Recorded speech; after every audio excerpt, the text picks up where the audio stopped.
everybody, and welcome to Taking Control, the ADHD podcast on rashpixel.fm. I'm Pete Wright, and right over there is Nikki Kinzer. Hello, everyone. Welcome. Hello, Nikki. Hello, Pete. Very excited for our show today, mostly because our guests actually did all the work. We just had to show up. And I love that. We're talking to James and Jules. They're back on the show. Before we turn over to them, though, you know, yay! Yay! And there was much celebrating. You know the drill. Head over to Take Control ADHD. Get to know us a little bit better. You can listen to the show right there on the website or subscribe to our mailing list. Right on the homepage, you'll get an email every time a new episode is released. You can connect with us on Twitter or Facebook at Take Control ADHD. And if you support the ADHD podcast, if you're a longtime listener and find your life has been impacted positively by something we've done over the past 6 years, I hope you'll consider supporting us with just a few dollars a month on Patreon. If you were a Patreon supporter right now, you would be in a live stream with our guests and me and Nikki, watching this recording live, asking questions if you have them, and joining us in real time. And that's really fun. It's just one of the perks that you get for joining up with us on Patreon. Patreon.com/the ADHD podcast. It has been enormously heartwarming to watch that group grow. And so thank you, everybody, for supporting us. Okay. James and Jules, they're back. The other dynamic podcasting duo in ADHD have just wrapped their first season of The Complex, a podcast that approaches ADHD through the lens of a fictional apartment complex and its many ADHDer residents. They're here today to share a bit about their experience and lessons learned in approaching the ADHD community through a podcast platform. James and Jules, welcome back to the show. Thank you. Thank you. And Pete, yes, and Pete, I find it so intriguing that I hear finishing the first season.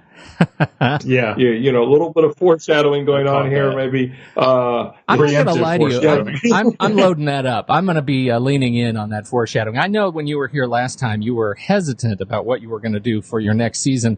I'm through with you being hesitant. You had a great first season. We're so pushing you screw forward. it. You need to be doing another season. Talk to your financiers and let's make that happen. Okay. Well, I'm blushing if people can't see it. I'm like, okay, yeah, we definitely have lit a fire here, and there's it's a very fun way to find out about ADHD and how to manage it, and it's just been phenomenal. We've had we have a great time here. The second season would definitely be a lot easier to do because we've production already done it. Yeah. So it sounds like you're on Pete's side already. I mean, hey, you know, I am not above piling on, man.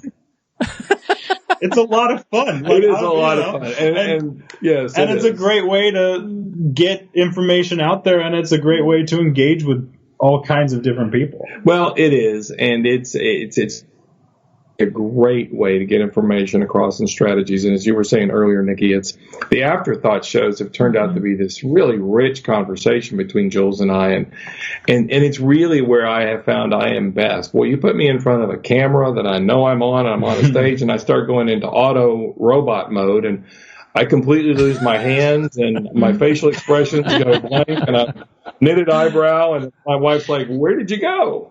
So you have to catch me candid, you know, and Jules has been really good at helping me just be candid. So it's been a whole lot of fun. Well, it is very informational. And as I was telling you before we started recording, I'm going to go back and listen as a coach and write some notes down because I'm getting some nuggets there that, you know, I didn't know about or I wasn't as aware of. And so it's so informational. And I love the format that you guys use because thank you. It's great. And I got to admit, I like the acting part being only about 10 to 15 minutes. Yeah. Because you know, you can kind of see what the issue is, but you don't really see it or hear it until you guys talk about it in the afterthoughts. So it's just a perfect division too of how you spend your time. You know, I got a question. I got to kick off this first question, and it is about the ADHD stuff, not so much about the podcast. I am curious for both of you, if you find that you learned something new about ADHD in the process of communicating in this way about ADHD. I would say that my initial thought on that is one, I had no idea what it felt like to be understood at the level of the disruption of distress that I had internally. But doing a project that was this deep and vulnerable and authentic with my son, who got to work with me professionally, he grew up with me, he gets to watch this distress of mine and what I go through. There has been a validation and a relaxation inside me I don't think was there. And I'm an expert in this, and I've been playing with it for years. But as for those who have ADHD, it's such a rare occasion, maybe outside of a counseling session or with someone who really understands it. Do they really, really get it? Do they really stress that it creates in your life? And so I'm actually in the middle of a bit of a transformation reflection period of like, wow, I've never had something like this. So I did not expect that to come from this podcast, Pete. Not at all. Yeah, I mean, of course, I've been around it my whole life, and so I've seen the different strategies that that my dad has built, and the different techniques and everything, and I've heard him talk about it, but I've never really seen their implementation, and I've never seen them in action. And kind of like what he was saying, I got to see him use them, and I got to see him go through these distresses and these different, kind of storms, really, that's what they were, and use these different techniques to calm himself down and recenter. And then literally, an hour later, go talk about it on a podcast in relation to a character that we wrote about. That was a very strange dichotomy, because it was like, it was morphing real life and fictional. And it was hard at times to distinguish between the two. Our fiction is now our reality. Is that what you're telling me, James? Yeah. That's pretty hilarious. Every week I hear you, Jules in particular, and I wonder at what point is he going to come back on the show and says, well, thanks to the complex, I now have ADHD. Right. Yeah. No, I feel like it sometimes. It's interesting because I have characteristics of ADHD. Sure. As we all. That's the nature of the spectrum disorder. Do. Right. So I'll find myself doing work. I'll be doing 4 different projects at once. I'll literally, be doing one thing, and then like the page is taking too long to load, so I'll jump to a totally different project. And I'm doing these things, and I'm like seeing myself as like Genius Boy, or I'm seeing myself as like one of these people in the complex, and I'm like, oh God, what's happening? Then you step back and realize that page only took about 6 seconds to load, right, and you had already moved on. Yeah, no, I totally get that. Right. Exactly. Well, and Jules, I have to tell you, because you and I are in the same situation, I don't have ADHD either, but there are times where I'm like, do I? Because I need to think about what I would tell my client in the situation that I am in right now so that I can get through it. Like, how do I break this down? How do I, so you're thinking it through just like I would be talking to somebody else, because I don't know. I mean, it's just, it doesn't rub on you, but it's so much part of your life that it's just there. And my husband always teases me because he's like, are you sure you don't have it? And I'm like, are you sure you don't? Yeah, I was going to say, your husband comes from a space of unique intimacy with that question. Yes. Yeah. He took the test and won't tell me what the result is. Oh. Yeah. Oh, yes. Interesting. Yes. Wow. I think you've determined the results is what I'm seeing. You don't need a test for that. No. And it's not, that's not my attempt to do any third party diagnostic. That's right. Just observation. I heard that in one of your afterthoughts. Yes. Yeah. Yes. That was actually a very, I think good kind of mistake that happened was like in the script writing, we mislabeled one of the characters, and so we said that they were I think it was Crispy, right? Mm-hmm. We said that Crispy was hyperactive when he was really inattentive, and that's what we said in the episode, and it really just kind of displayed perfectly, like, you can't have a third party diagnosis, even if it's a spouse, like talking about the symptoms of this person and like talking about all these different things that they go through. A therapist can't diagnose off of that. Like, that is something that's really, really important to know as audience members that are listening to this kind of thing, is that, this is not a diagnostic tool. It is a way for us to get information about ADHD out there so that you can maybe, have the curiosity to go and get tested or go and have this information figured out. So you bring up a really good point, because that was one of the questions that I wanted to review, because I didn't write it down. In that particular episode, you really went into more detail about what inattentive ADHD looks like. Yeah. And you had the percentages of the 3 different types of ADD. And I don't remember, was it 5% that is inattentive? It's 10% as a general rule, 5% is hyperactive impulsive, and 85% is combined type. Okay.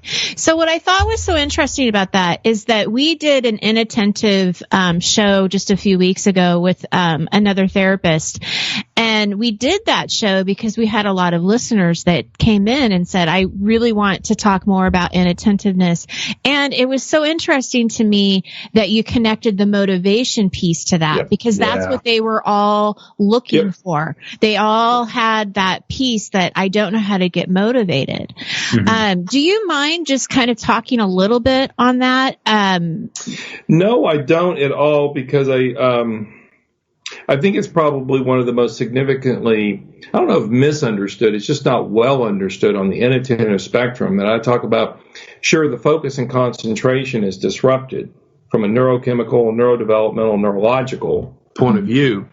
But motivation is the one that really is, I talk about it like sand in your hand. You try to grip it and it just gets less and it starts falling out and you can't, and it was there yesterday and suddenly it's just kind of like the wind, it disappears. Mm-hmm. And so when you tell someone with the inattentive type of ADHD this, they go, wow, no one's ever explained that to me, but that's exactly what's happening to me, is that I was motivated 10 minutes ago and now I'm not, and my mom's wondering, or my wife is wondering, or my boss is wondering why I'm staring off into space again. Mm-hmm. But I had it. So to access motivation in that space, and maybe a little bit longer of a conversation, partly of what I'm getting ready to go into, I'm developing a video education series that we're releasing in May, which is me really going through the theoretical depth on a lot of my concepts and the way that things set up. And in this case, motivation, you have to resource it from such a personal meaning point of view, of something that activates a sense of interest. It activates a neurological burst of excitement, of something that you feel like pulled toward. And so the personalization is the real key, Nikki, because there are more than, a few thousand or more books, right, on how to motivate yourself. But there aren't a lot of books that are going to say, oh, the motivation has to come from the inside out. Mm-hmm. You have to determine it. And when you're motivated, it's not hard to tell. I mean, it will pick up a burst of energy. So a case in point, I was recently discussing the ideas of motivation on the inattentive spectrum, okay? And this person was having a very difficult time in school. This was a young adult, really staying motivated with professors, with boring routine tasks. Mm-hmm. And in conversation, I'm always looking for where their passion is. Where's your natural interest in life? What naturally grabs you? And here was a child who loved computer games from 5 years old on, even taught himself to read in some perspective by having to play computer games and read the instructions.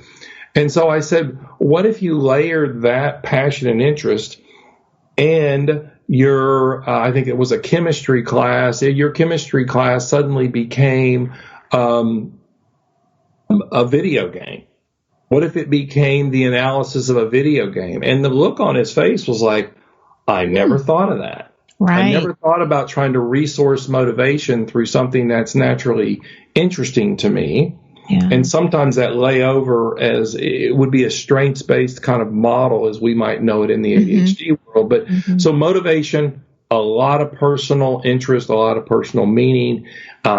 It's a neurological burst of energy, of excitement, and there's 10,000 ways to get to it. but they all have to be resourced from the inside out. And so you really have to personalize the strategies around it. Which is help? Absolutely, and which is really the theme that I've listened to is that personalization. Personalize. Yep. It seems, I mean, that's the key is what I'm getting. Well, there's never going to be one path that works for everybody. Right. You know, and I think that's especially true with ADHD. There's not one method that can be like, this will work for all ADHD people, you know, because there's such a wide spectrum of, like symptoms and ways that people interact with their own ADHD. The fact that you can go from people who completely lose their motivation and really don't are almost, you know, just kind of sitting there and not doing anything, to people who are like hyperactive and literally bouncing off the walls, and everywhere in between that in and of itself can show you just how wide the spectrum of ADHD is. And taking this view of personalizing it for that person is really the only way that is going to be ever effective. Well, and I was just going to say, I think that takes the pressure off of people too, because I think that one of the things I see so many times with my clients is that all or nothing. Well, if this didn't work exactly the way it told me it was going to work, then I guess it just doesn't work for me. Right. And exactly. and then they start feeling that shame and something's wrong with me. Yeah.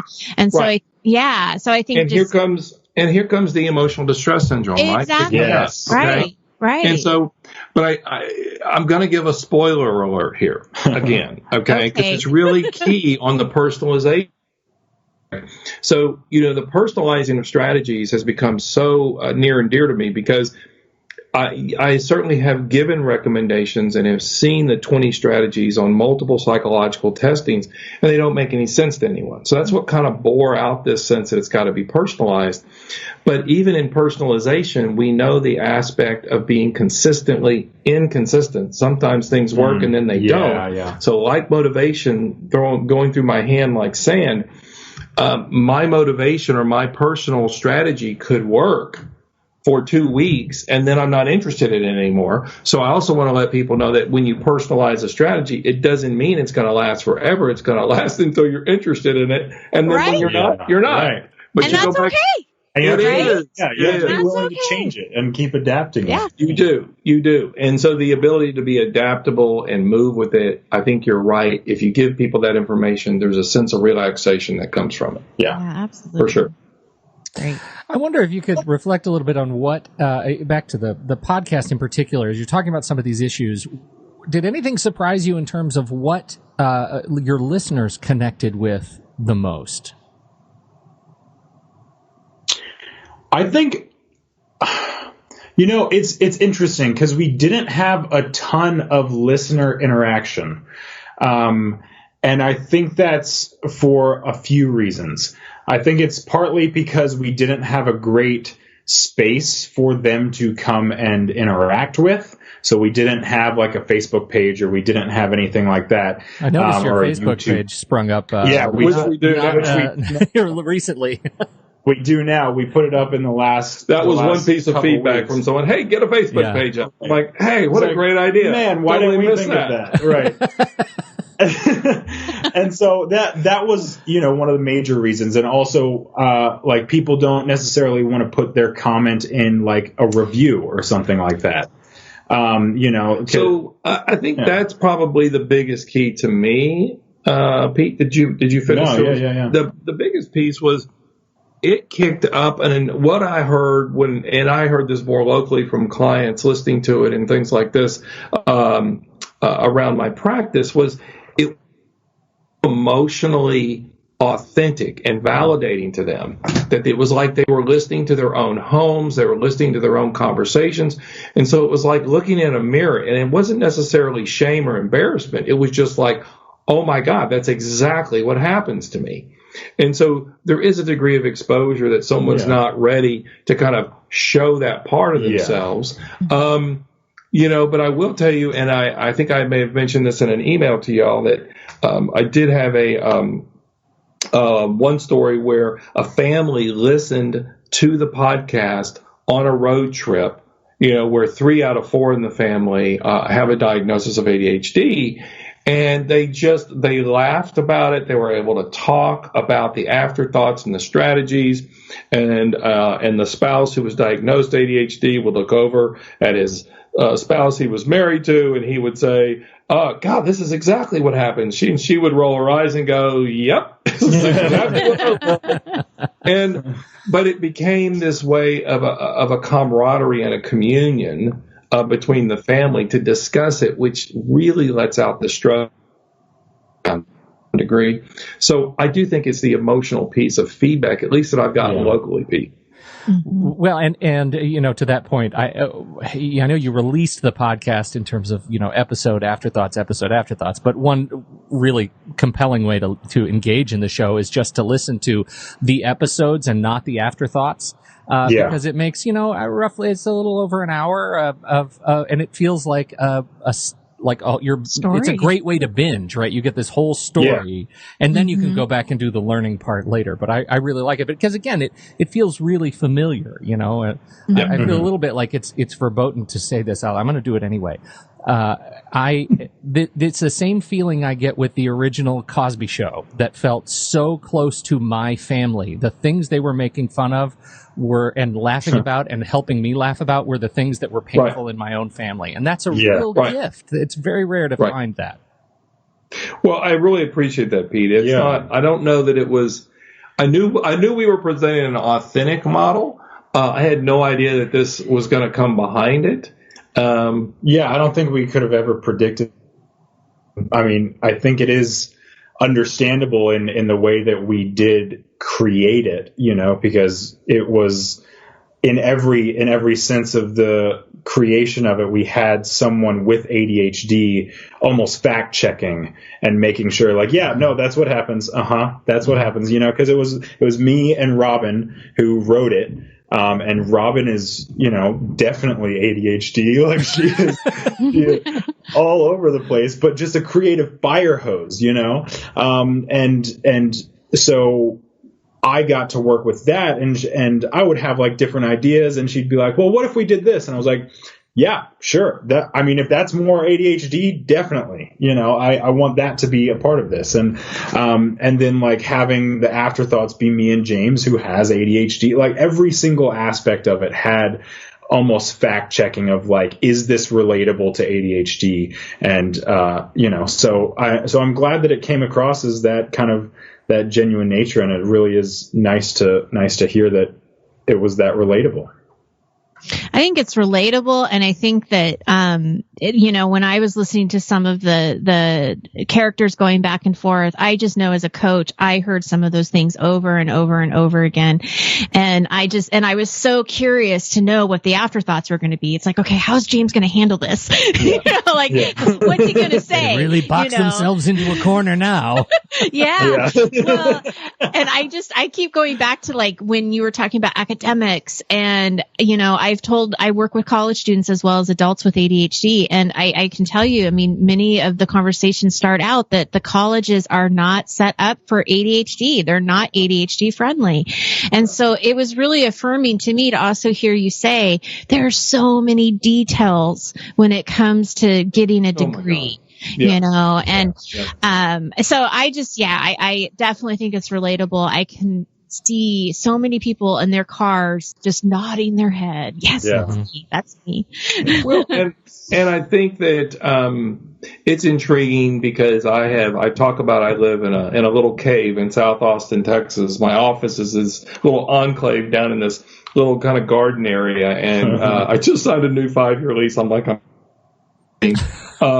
because it's so personal, and I actually have had a number of people that walk into my office and they're going, this is exactly like the book describes. There's the little fountain. My wife's like, that fountain is so old, we got to get rid of it. I'm like, you can't get rid of it. It's part of the icon now. Yeah. It's part of the branding.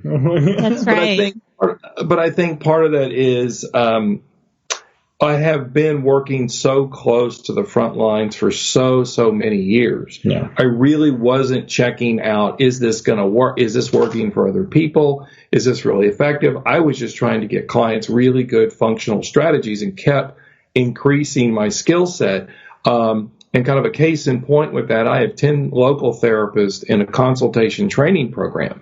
That's 6 sessions, 2 hours apiece for diagnostics, all my theories, to get other people involved in what I do, right? And I am getting feedback from them that the strategies work, that these are really effective. They are helpful. So I'm getting some test runs outside of my little cave in South Austin, Texas. And, Nikki, one of the things I use a bit is an academic coaching interview form that I had to create that goes through classes and looks at, are they meeting with professors, things like this that circumvent the executive functioning of the mind. And so there's lots of people, lots of academic pieces like that to help students circumvent.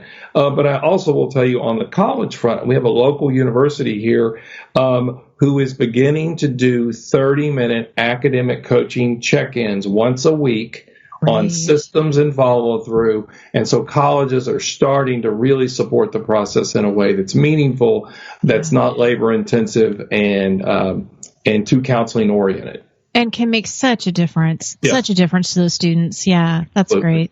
Absolutely. So what's next for you guys? You talked about a webinar. We're talking about season 2. Like, we're throwing that out there. Yeah, just So What's it going to be called? The condo? The new development of single-family homes? There's a lot of room, you guys. Right, yeah. Boy, don't get us started. But Oh, man. I'll let you about where his future is heading in the next few months, which is really exciting. And for myself, I am finishing a video education series, which is 7 one-hour videos on all my theoretical perspectives that expands on what's in the book, that expands on what's in the afterthoughts. But you hear me really go through the process of all the different areas of ADHD and how it sets up. So someone has it for use, and people can reach me in a way that they can't get to Austin. So I wanted to get my information out there just out of book form. And that's almost like in a lecture, almost like a lecture series. So like you'll get PDF documents with the outline of how the video will be laid out, with like sections to take notes in if you'd like. And then the way that James goes about it in the video is, very structured, of like, okay, why do you even care about this? Or like, here's a practical example of it, and here's like it in real life. And why would families need to know this? Why do professionals need to know this? It's so very it clear. answers questions and kind of through the process, but it's the quickest way, Nikki and Pete, that I can get people information on what I do. I'm a single individual. I love what I do. I really am not going to start a huge center and hire a bunch of people. It's just not a model that works for me neurologically, really, in business development. So the video education series is one. The other thing that I've just recently come up with, and I just started, Jules is starting to play with, I'm calling them shiny shorts. And I'm not sure about this. Shiny shorts. The jury's out on that name. Let's just say. Yeah. I'm just looking at Jules' face as you talk about it. I see your glee. It is not shared. Okay, so the contest. Let's put the context on it. Okay, these are 30 to 45 second little videos of me talking about all the strategies I use to take care of myself. Okay, so I'm holding up for the Facebook people. This is little earth magnets that I make into all these different shapes and sizes, and it keeps me. It's a white noise part of my brain. Okay, well, that white noise would be one of those little shiny short videos that would be put out. It's just something, my mind is wanted to drive on. But I will tell you, ultimately, after the video education series, I have committed, and I have put this out to my assistant, Kim, and my wife, that I'm taking my foot off the gas for 3 months. I really have to take some time back. I've produced the book. We've gotten the podcast series. We've got the video education. I've had a lot of production on top of seeing 25 to 30 clients a week. It's been more than a full-time job. So, but that's what I'm up to, and I'll let Jules kind of forecast his future a little bit. Well, not so much forecast, but kind of outline it, I guess, because So I am going to be going to grad school in the fall. Outstanding. Yeah, so I'm taking a leaf off the old family tree. I'm going to be getting a master's of science in behavior analysis. Oh, great. So that's not necessarily a well-known field in psychology, but the way I like to describe it is it's essentially it's a mixture of like almost social work and clinical.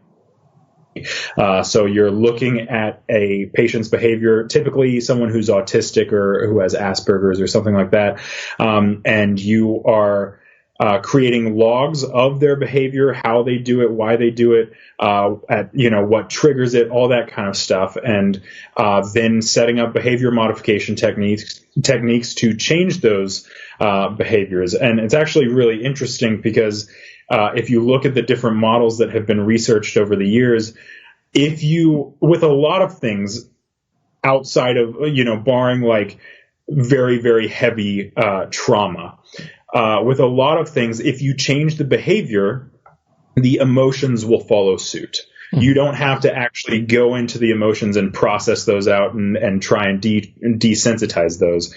They will almost always follow suit with the behavior modification, which I think is really, really cool. Well, it is really cool. And one of the things that's interesting, and this is going to be a first because Jules said, I'm going to say this. This is kind of an interesting thought. It's like, I wonder if him watching all my disruptive behavior over the making of this analyzing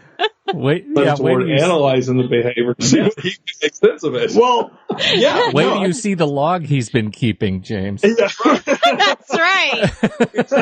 He's been running on me, Pete. Yeah, you don't know. I've actually been in grad school for the last year. But active project. We have a little bit of a Truman Show going on here. So I'm going to grad school for behavior analysis, and I eventually am planning to work with affective disorders. So that includes schizophrenia, bipolar, OCD, all different kinds of. He's not going to take on anything challenging like I do. No, not at all. Mike is going to go take on, and the fun part is I think Jules is going to have the advent and the development of neuroscience as a component of this, which is a big part of this program. He's going to the University of North Texas, North Texas up in Denton, which is very, very well known for its counseling program. I'm super excited. Yeah, I'm super excited, which also makes the idea of a season 2 kind of a little bit more iffy. Christmas break. Yeah, whatever. Right. You have Christmas break. I have the mind of someone who doesn't like not finishing projects. So if you get me started, it'll get done. So it's as long as we take that first step of getting season 2 started, it'll get done eventually. We have it all planned out. So James, you'll go on your 3-month, little vacation, which will be like over the summer and stuff. You'll start school in the fall, and then you guys will come back at the end of the year, and there you go. 2018. I could see it happening. Yeah, I could see it happening. It'll be very interesting to see where this grows because it's being listened to all over the world.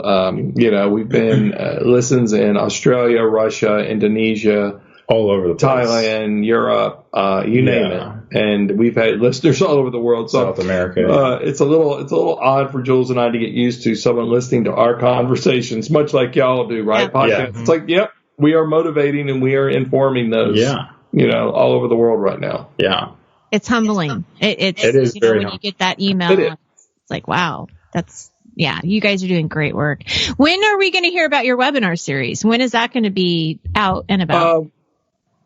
The video, and so it's actually a video education series. It was a webinar series earlier in the year. Oh, I'm sorry. Yes. Well, no, that's okay because I actually wrote a whole blog about realizing I had totally overamped myself. I could not do this all year, so I crunched it down into a project that I still have to finish, and I'm a little on the, back against the wall on purpose strategy. But no, the video education series is coming out in May. Yeah. And so it's already being pre-sold on my website. And as I'm indicating to people, this is to me, a very high value product in that you're really, really getting me. and the depth of my knowledge over 30 years. You're getting everything. And I'm just, that is the only way I have known to do this, is to just lay it out there. And that's what I'm doing for the therapist I'm training. And I do think next year, Nikki and Pete, that I will be putting an online training program for therapists in a consultation training model, because I really do. I want therapists to be more effective in their work with ADHD. Yeah. And not that it's not effective out there to some degree. I just want more information, particularly on the emotional mental stress side, and how to treat it. I agree. I think that's the part that's probably missing the most, is dealing with that emotion, those emotional storms, and just, you can have a strategy thrown at you, but it doesn't mean anything if you don't go a little deeper, Right. And I think that's what you're doing. So that's great. Yeah.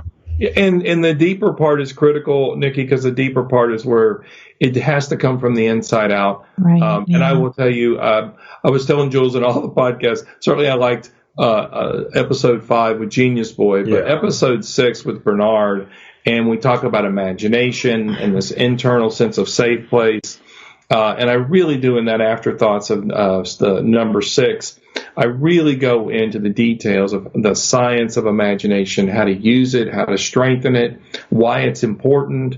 I still think, in my almost now 30 years of treating this, it's going to turn out to be probably the single most effective tool, because it's internal.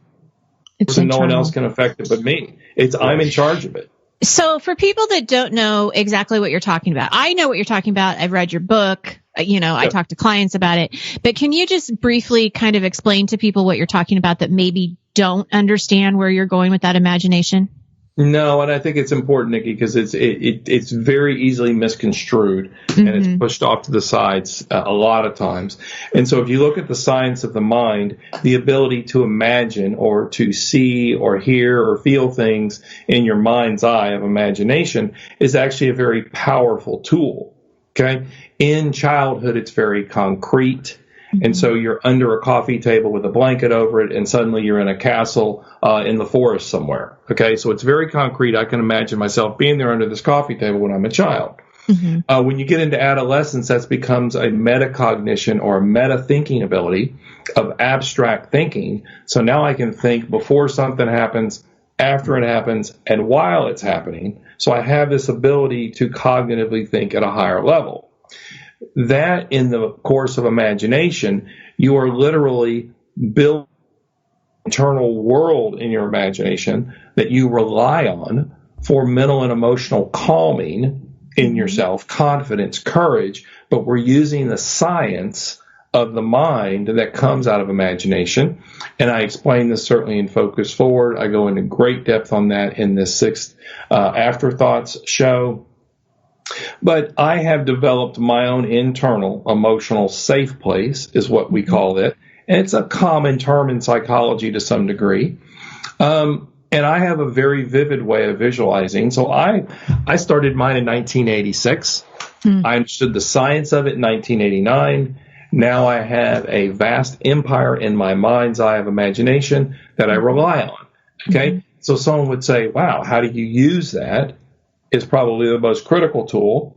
So as I'm talking to y'all on this podcast now, the dualistic model of thinking in my mind, I can be sitting behind literally my 100-foot waterfall in my nice little meditative position, watching the water flow in front of me as I'm talking to you as a professional expert on ADHD.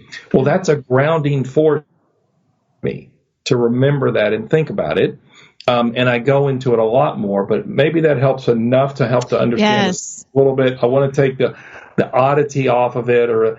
And so the last thing I'll say is that I talked to Jules about maturing your imagination is what I talk about it as, learning to use it as a powerful tool. Athletes have, performers have for years in visualizing themselves. It's just a really great tool to help with the stress of ADHD. And I somewhat stumbled on it, but in research of really looking at how to help those with ADHD feel more powerful about themselves, it's a great concept to play with. Right. Well, and I know in one of the episodes you even talk about that you have a place to go for sleep. Yes. Yeah, you have a safe place to go for sleep, which I think is great because I don't think that people realize that you need that safe place sometimes when you can't fall asleep. Well, right. And that with sleep with ADHD, we have to remember to go to sleep, it takes focus to go to sleep. Right. If you can't focus during the day, then it's hard to focus to go to sleep. Yeah. So now I'm using this as a tie or a tether grounding element. And of course, for me, Mr. Shiny, I've got 4 sleeping environments in my emotional safe place. So I can go sleep in the rainforest. I can sleep next to the fire. I can sleep on top of the mountain. Wherever you want to go. Exactly. Yeah. Where do I want to sleep that night? As I get very comfortable in my real bed. But yes, that's an example of it for sure. You know what's so great about that? Fictional cannibal Hannibal Lecter is actually wildly known to do the same thing. Thanks to author Thomas Harris. And he references the book, The Memory Palace of Matteo Ricci, which is a fantastic book that actually documents Matteo Ricci going to China to try to spread religion. And they traded him access to the people in these villages, to convert them to Christianity and taught him how to do exactly what you're talking about. It is a wonderful book. And totally worth investigating if you're a history nerd. But what also, what is the name of the book again, Pete? The book is The Memory Palace of Matteo Ricci. Yeah. And I have heard, the ideas of imagination and how to use it powerfully, and Yeah, and that was specifically in the context of memory, right? I mean, he's using them to place these, mnemonic devices in this, facility of the mind, and but really, we're talking about Hannibal Lecter and a nice Chianti. Well, hey, I have a question. Changing subject. Did we talk about the shiny shorts? No. Yeah, sure we did. No, we did. They're little shiny shorts, like these little magnets and things like that I use. They're all my Who's on top of things now, Nikki? No, I tell you what, that name is going to fit. We're just going to put it in context. See, it caught Nikki's attention. It brought it back. It did. I was thinking, did we define what that was talking about? But yeah, okay. I remember my functional strategies on how I use or how I kind of stay connected with ADHD. And I tell you, I tried counting them one time just for a couple of days, and I had over 75. I was just, they're all over the place. It's just how I take care of myself. And I don't realize the power of it. I'm realizing the help it can give to others now because it validates, if nothing else, sometimes the little quirky things we do that feel a little strange to others, but they really work for us. Absolutely. That's great. Fantastic. Well, you know what, you guys, this has been so terrific. Thank you so much for taking all this time to sit down and talk with us about your shiny shorts and the complex. And we're very excited. Hector or Lecter or whatever his name is. Oh, come on. I know he's not a good man. Red Dragon. Come on. Anyhow, we're very excited about all this and the impending season 2, which I'm sure we'll see announcements in the trailer. Stay tuned. Stay tuned. For we have been walked into it today. Yeah, that's right. You're right. You're welcome. And don't forget, everybody, to check out James's book, Focus Forward, Navigating the Storms of Adult ADHD. And he's the founder and director of the Life Empowerment Center in Austin, Texas. And if you go to tlec.com, right? Actually, .info or jamesochoa.com. Jamesochoa.com. You can do that, and it'll go right there, and you'll get all the information on James's work and this podcast, the complex. Absolutely. Soon to be blowing the doors off iTunes with season 2. On behalf of James and Jules, I'm Pete Wright, and that there is Nikki Kinzer, and we will catch you next week right here on Taking Control, the ADHD podcast.